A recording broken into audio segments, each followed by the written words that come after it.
बिस्मिल्लाहिर्रहमानिर्रहीम। अस्सलाम वालेकुम नाज़रीन, मैं हूं आपका होस्ट अहमद फवाद। अहम खबरों के साथ आज के व्लॉग में आपकी खिदमत में हाजिर हुआ हूं। सबसे पहली बड़ी ब्रेकिंग न्यूज़ तो ये है कि ऐसा हो ही नहीं सकता कि नवाज़ शरीफ अवाम में जाएं और जलील ना हो। कुछ अहम तीन तफसीलात आपके साथ शेयर करूंगा जी कि आज़ाद कश्मीर में नवाज़ शरीफ के साथ अवाम में क्या हुआ है और मरियम नवाज़ को भी उन्होंने अपने साथ जलील करवा दिया है। और ऐसा महसूस होता है कि वज़ीर-ए-आज़म ना बनने का जो दुख है ना, वो नवाज शरीफ के हवास पर इस वक्त सवार हो चुका है। आम तरीन तफसीलात आपके साथ शेयर करूंगा। दूसरी इंपॉर्टेंट खबर यह है कि बिल आखिर पाकिस्तान तहरीक इंसाफ को होश आ गई है और पीटीआई की केपीके की जो क़यादत है ना, जिनमें शफी जान और सुहेल आफरीदी हैं, इन्होंने मुल्क गिर तहरीक का ऐलान कर दिया है और ये तहरीक 5 अगस्त से शुरू होगी। बहरहाल इसमें जो पंजाब में पाकिस्तान तहरीक इंसाफ के MNAs MPAs वगैरह हैं, जो यहाँ की लीडरशिप है, उन्होंने क्या पीटीआई को जवाब दिया है, इसमें कुछ इंपॉर्टेंट डिटेल्स हैं, वो भी आपके साथ शेयर करूँगा। फिर आखिर में आपको ये भी बताऊँगा कि ये जो खबर सामने आई है कि पाकिस्तान ने $10 अरब अमेरिका से मांगे हैं, तो इसके बदले में पाकिस्तान क्या देगा। कुछ डॉट कनेक्टिंग लास्ट व्लॉग में भी मैंने आपके साथ शेयर की थी कि कैसे पाकिस्तान ना चाहते हुए भी ईरान, अमेरिका, सऊदीया, यमन जंग में घसीटा जा चुका है। अब तो बाकायदा तौर पर पाकिस्तान की जानिब से एक प्रेस रिलीज सामने आ गई है और इस प्रेस रिलीज में एक सख्त मौक़िफ़ अपनाया गया है, जिसका मतलब ये है कि अगर पाकिस्तान के जहाज़ों को निशाना बनाया गया तो पाकिस्तान फिर सख्त जवाब देगा या जो हमला है ना वो करेगा। और हमले का मतलब यह है कि आप बराह रास्त इस जंग में कूद पड़े हैं। तो ज़ाहिर सी बात है, इससे खुश तो अमेरिका और सऊदीया ही होगा, क्योंकि जो यमन के हौतीज़ हैं उन पर सऊदीया को गुस्सा है और ईरान और अमेरिका की जो जंग है वो वैसे ही चल रही है। तो इस पर कुछ इंपॉर्टेंट डिटेल्स हैं, वो भी आज की व्लॉग में आपके साथ में शेयर करूँगा।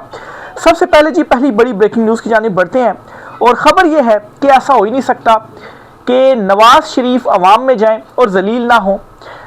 मामला कुछ यूँ हुआ है कि आज़ाद कश्मीर इंतखाबात के लिए जो कैंपेन है ना, वो मुस्लिम लीग नून चला रही है और मरी में एक मीटिंग हुई थी मुस्लिम लीग नून की, जिसमें यह फैसला किया गया था कि मरी में ऐसे हलके जहां पर नून लीग ज़रा कमज़ोर है, तो क्यों ना अपने महबूब कायद नवाज शरीफ जो हैं उनको उतारा जाए मैदान में और उन हलकों में नवाज शरीफ ज़रा जलसों से खिताब करें, कैंपेन करें।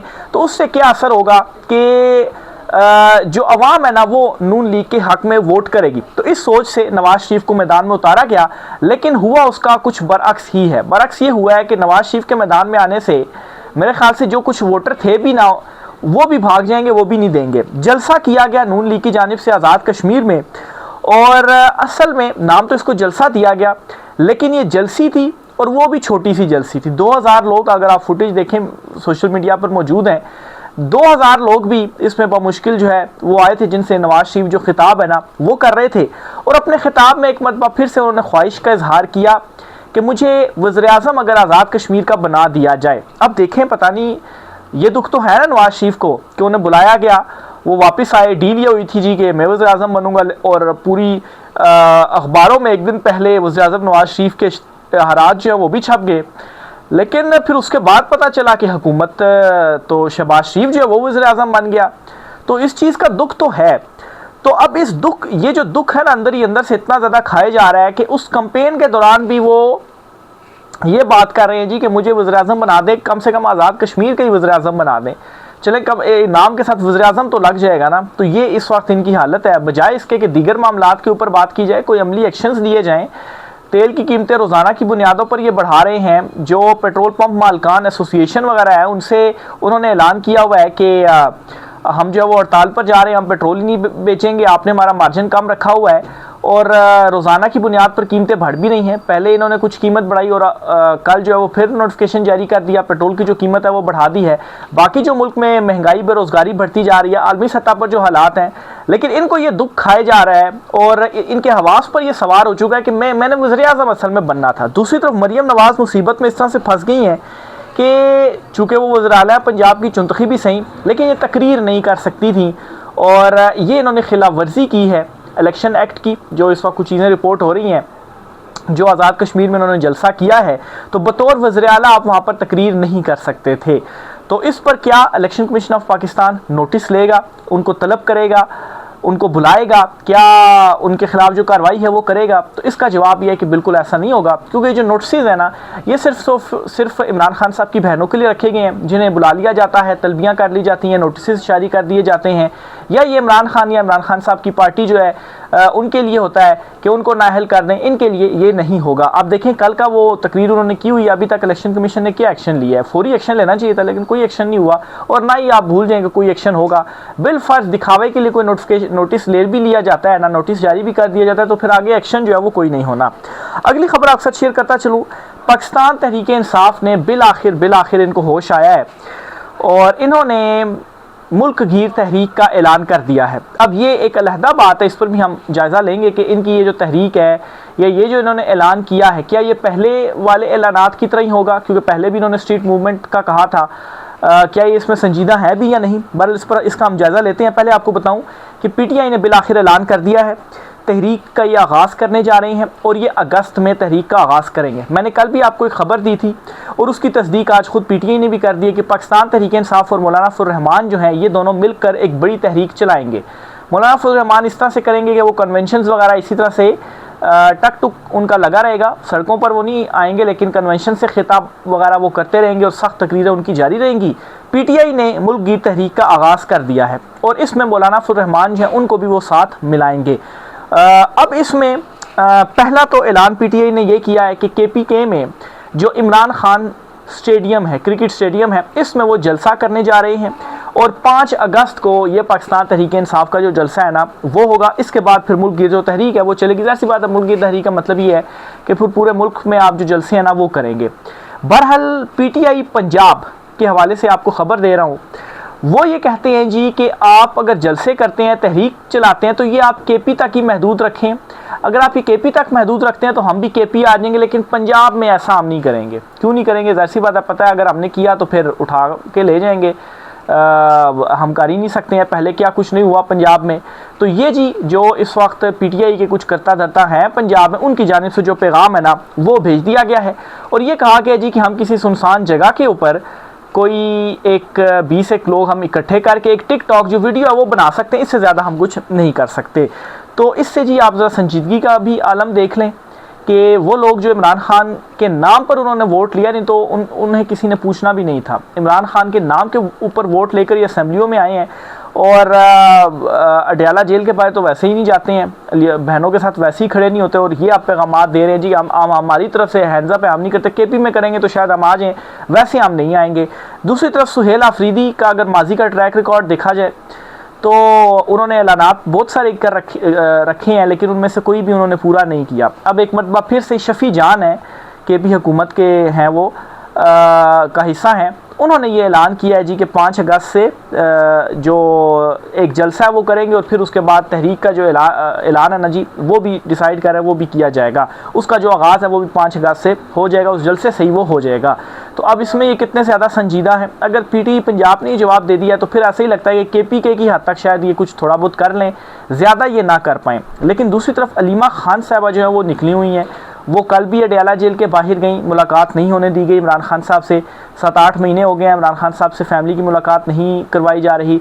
दूसरी तरफ जो हैं इजाज़ुल हक और कुछ दीगर लोगों के ज़रिए ये पैगाम भेजा जा रहा है, ये ख़बरें भी सामने आ रही हैं कि इमरान खान साहब से अब भी इस्टेब्लिशमेंट के राब्ते हैं, कोशिश की जा रही है कि इमरान खान साहब से जो डील है वो हो जाए। मुख्तलिफ़ ऑफ़र्स की जा रही हैं और सबसे इम्पॉर्टेंट ऑफ़र ये है इमरान खान साहब के लिए कि खान साहब आप बस खामोश कर जाएँ, आप हमारे अगेंस्ट कुछ कंपेन ना करें, जो मर्ज़ी आप रिलीफ़ हैं वो आपको मिल जाएगा, जो मर्ज़ी क्या सब कुछ आपके लिए ठीक हो जाएगा। आप जेल से बाहर आ जाएंगे, केसेस ख़त्म हो जाएंगे, आप असेंबली में भी वापस आ जाएंगे, आपकी लीडरशिप जो है वो छूट जाएगी जेलों से, सख्तियाँ जो है वो ख़त्म हो जाएंगी। बस आप हमारे साथ डील कर लें, आप खामोश रहेंगे और फिर उसके बाद 2027 के आखिर में जो नए इंतख़ाबात हैं वो भी हो जाएंगे। इस मुंतखब हुकूमत को भी चलता करेंगे, कौमी हुकूमत होगी और फिर उसके बाद जो है वो नए इलेक्शन साफ़ और शफाफ होंगे और उसमें आप भी जो है वो हिस्सा लेंगे और बाकी जमातें भी जो हिस्सा है ना वो लेंगे। तो सब कुछ देने के लिए तैयार है, बस खान साहब आप डील कर लें, आप कंप्रोमाइज़ कर लें। इमरान खान साहब का ये जवाब है एब्सोल्युटली नॉट। इमरान खान साहब अपने असूल और नज़रिए के ऊपर कंप्रोमाइज़ करने के लिए किसी सूरत तैयार नहीं हैं और जितनी सख्तियाँ इमरान खान साहब के साथ अब हो चुकी हुई हैं, कैद तन्हाई, इससे बड़ी सज़ा और क्या हो सकती है किसी शख्स के लिए कि उसे बिल्कुल आप एक तन्हाई में रख दें, वो मतलब मेंटली तौर पर बड़ा डिस्टर्ब हो जाता है। इमरान खान साहब के हवाले से भी चीज़ें कुछ रिपोर्ट हुई हैं कि उनकी सेहत बहुत ज़्यादा गिरी है। ज़ाहिर सी बात है गिरेगी ही सेहत। उनके सेल के हवाले से कुछ मुबैना चीज़ें रिपोर्ट्स हुई हैं जी कि सर्दियों में वो ठंडा होता है, गर्मियों में वो गर्म होता है। क्यों? क्योंकि तकलीफ़ में रखने के लिए। लेकिन इमरान खान साहब का ये कहना है कि मैंने अपनी बेगुनाही का ये जो मामला है ना, ये मैंने अल्लाह पर छोड़ दिया है और फिर उसके बाद मैंने ये अवाम के ऊपर छोड़ दिया है। तो इमरान खान साहब ने एक ये भी स्टेटमेंट दी थी कि उन्हें इंतज़ार है अब इनकलाब को, और इनकलाब बहुत जल्द आने जा रहा है। अगर इर्द गिर्द आप नज़र दौड़ाएं, पहले श्रीलंका, फिर उसके बाद बांग्लादेश और अब भारत में जो नौजवान है ना वो निकल चुके हैं, वहाँ पर भी सख्तियाँ हो रही हैं। हाँ, एज़ कम्पेयर टू पाकिस्तान में तो बहुत ही ज़्यादा मतलब है कि 26 नवंबर या 9 मई या मुरीद के यहाँ पर क्या हुआ सबको मालूम है। तो इस तरह की चीज़ें तो उधर नहीं हुई, लेकिन लाठीचार्ज ज़रूर हुआ। बहुत सारे सोशल मीडिया पर फुटेजेस मौजूद हैं। इस वक्त ट्रेंड ही इंडिया की जो काकरोच जनता पार्टी है वो इस वक्त कर रही है।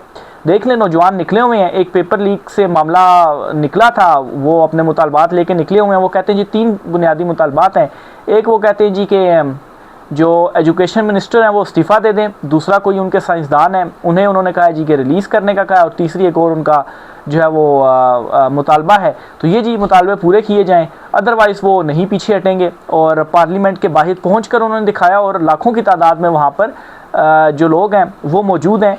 और एक और भी आपको बताता चलूँ कि वहाँ का जो मीडिया है ना उसको ये नौजवान एक्सपोज कर रहे हैं। यानी कि रिपोर्टर्स, ज़ाहिर सी बात है जो साफ़ी हैं, जो नुमाइंदे होते हैं, वो दरमियान से ऑन ग्राउंड जाकर रिपोर्टिंग कर रहे होते हैं, ठीक है। लेकिन रिपोर्टिंग इस एंगल से की जा रही है कि देखिए नौजवान है, पुलिस की गाड़ियों को तोड़ रहे हैं, ये कैसा एहतजाज है। तो इस पर जी अवाम उनकी दुर्गत भी बना रही है, उनको पकड़ भी रही है, उनको कह रही है कि आप गोदी मीडिया हैं, और उनके लिए रिपोर्टिंग करना वहाँ पर मुश्किल हो गया है। और इवन के सोशल मीडिया के जो कुछ लोग वहाँ पर पोस्ट कर रहे हैं वो बड़ी आज़ादाना पोस्ट कर पा रहे हैं, पूरे वो मनाजिर दिखा रहे हैं। पुलिस जो लाठीचार्ज वगैरह कर रही है उनके मनासिर दिखा रहे हैं, लेकिन पुलिस उधर मीडिया को कुछ भी नहीं कह पा रही है। तो एटलीस्ट इतना वहाँ पर आप एक एज दे सकते हैं भारत को कि इस हवाले से वहाँ पर ज़रा आज़ादी है, बोलने की भी आज़ादी है और दूसरा प्रोटेस्ट करने की भी आज़ादी है। अलबत्ता लाठीचार्ज किया जा रहा है, लेकिन उसके बावजूद अगर कंपेयर किया जाए तो वो सख्ती नहीं है जो कि यहाँ पर की गई। तो वहाँ की जो जनसी है ना वो निकल चुकी है। बहरहाल इमरान खान साहब ने भी ये कहा है कि ये मुल्क अब एक इनकलाब के लिए तैयार है और इनकलाब आएगा। तो देखिए जी यहाँ पर जो जनजी है वो कब पुरअमन तरीके से निकलती है। आखिर में जी आपको बताता चलूँ कि पाकिस्तान ने जो अमेरिका से $10 अरब मांगे हैं, अब इसके बदले में पाकिस्तान को क्या देना पड़ेगा। ये जी एक प्रेस रिलीज़ है पाकिस्तान के इदारों की जानिब से सामने आई है, और इस प्रेस रिलीज़ में ये कहा गया है, इनडायरेक्टली आप कह लें बेशक, यमन को और ईरान को बुनियादी तौर पर, कि अगर जो पाकिस्तान के जहाज़ हैं, जो तेल वाले जहाज़ हैं, क्योंकि यमन जो हूतीज़ हैं उन्होंने ये किया है कि बाबुल मंदब बंद कर दिया है सऊदीया के लिए कि आपके जो जहाज़ आएंगे हम उनको निशाना बनाएंगे, वापस भेजेंगे, और सऊदीया के जहाज़ वापस भी हुआ और अब हरमुज़ वैसे ही बंद है। तो पाकिस्तान ने ये कहा कि सऊदीया से जो जहाज़ हमारे आएंगे, जैसे बात पाकिस्तान सऊदीया से तेल लेता है ना, जो जहाज़ हमारे आएंगे अगर उन्हें निशाना बनाया गया तो फिर हम इसका सख्त जो जवाब है वो देंगे। मैं समझता हूँ अब तक की सख्त तरीन स्टेटमेंट और वाज़ेह स्टेटमेंट दे दी गई है। जवाब क्या दिया जाएगा, ज़ाहिर सी बात है वो निशाना बनाएंगे तो बदले में आप भी तो फिर यही चीज़ की जाएगी। और ये बात भी आप जहन में रखें कि ईरान और यमन को अगर देखा जाए और दूसरी तरफ सऊदीया और अमेरिका को देखा जाए तो पाकिस्तान सऊदीया और अमेरिका की साइड पर ही खड़ा होगा। क्यों? उसकी भी रीज़न है। सऊदीया ने हेल्प आउट किया पाकिस्तान को, पाकिस्तान के ताल्लुकात सऊदीया के साथ हैं ज़्यादा, ईरान और यमन के साथ तो नहीं है। और फिर सऊदीया ने जो वो पैसे भी दिए हुए पाकिस्तान को, वो जो 6.7 अरब या कितनी अमाउंट है, बहरहाल सऊदीया के भी पैसे हैं। फिर अमेरिका से भी $10 अरब मांग लिए हैं। अब यमन, हूतीज़ और सऊदीया इस वक्त आमने सामने हैं। ज़ाहिर सी बात है अगर पाकिस्तान इसमें आता है, यमन के अगेंस्ट वो आता है, यमन हूतीज़ के अगेंस्ट सऊदीया के साथ वो खड़ा होगा, तो सऊदीया भी ज़ाहिर सी बात है खुश ही होगा ना कि एक साथी हमें मिल गया, आप मिलकर हम उनको मारेंगे। ऑलरेडी सऊदीया और अमेरिका ने डिसाइड किया कि हम मिलकर उनको मारेंगे। दूसरी तरफ अमेरिका ईरान के अगेंस्ट लड़ रहा है, तो $10 अरब अगर अमेरिका देता है तो ज़ाहिर सी बात है अमेरिका के और करीब पाकिस्तान हो जाएगा। और फिर उसके बाद सिर्फ ये नहीं होगा कि अगर ईरान की जानिब से पाकिस्तान के जहाज़ों को निशाना बनाया तो फिर ज़ाहिर सी बात पाकिस्तान भी जो है वो डायरेक्ट हो जाएगा। और यहाँ से अगर हमले होते हैं, कुछ भी चीज़ होती है, तो पाकिस्तान और अमेरिका जो है वो फिर मिलकर वहाँ पर जो कार्रवाइयाँ हैं वो करेंगे। तो मुझे ये समझ में लगती है कि जिस तरह से अब अमेरिका से भी पैसे मांग लिए गए, पहले सऊदीया के उसमें भी थे, तो आगे का जो नक्शा नज़र आ रहा है ना वो यही होगा कि पाकिस्तान खड़ा होगा अमेरिका के साथ और सऊदीया के साथ, और दूसरी तरफ अगर ये जंग इसी तरह से जारी रहती है और पाकिस्तान जैसे स्टेटमेंट दे दी है, प्रेस रिलीज सामने आ गई है, एक चिंगारी लगने की देर है और वो कहते हैं ना कि एक छोटा सा इवेंट होने की देर है, जहाज़ को निशाना बनाया जाता तो फिर पाकिस्तान भी चढ़ दौड़ेगा। तो ना चाहते हुए भी मैं समझता हूँ कि अगर ये ना हो, अल्लाह ना करे इस तरह कोई चीज़ और पाकिस्तान इसमें मतलब है जाए, लेकिन जो नक्शा नज़र आ रहा है, जो चीज़ों को मैं असेस कर रहा हूँ, जो मेरी अजम्पशंस हैं, जो मैं तजिया दे रहा हूँ, उसके मुताबिक तो मुझे यही जो है वो लग रहा है कि पाकिस्तान जो है वो अमेरिका और सऊदी की तरफ खड़ा होगा और ईरान और यमन हुतीज़ जो हैं वो दूसरी तरफ होंगे, और आप यूँ समझिए कि पाकिस्तान ना चाहते हुए भी इसमें घसीटा जाएगा। तो बहरहाल जी ये एक स्टेटमेंट भी अब सामने आ गई है। तो ये जी आज कुछ आम तीन तफसीलात थी, इस वाले से मज़ीद जो भी चीज़ें होती हैं आपसे शेयर करते रहेंगे। राय का इज़हार कीजिएगा। आज की व्लॉग से इतना ही, इजाज़त दीजिए, अल्लाह हाफ़िज़।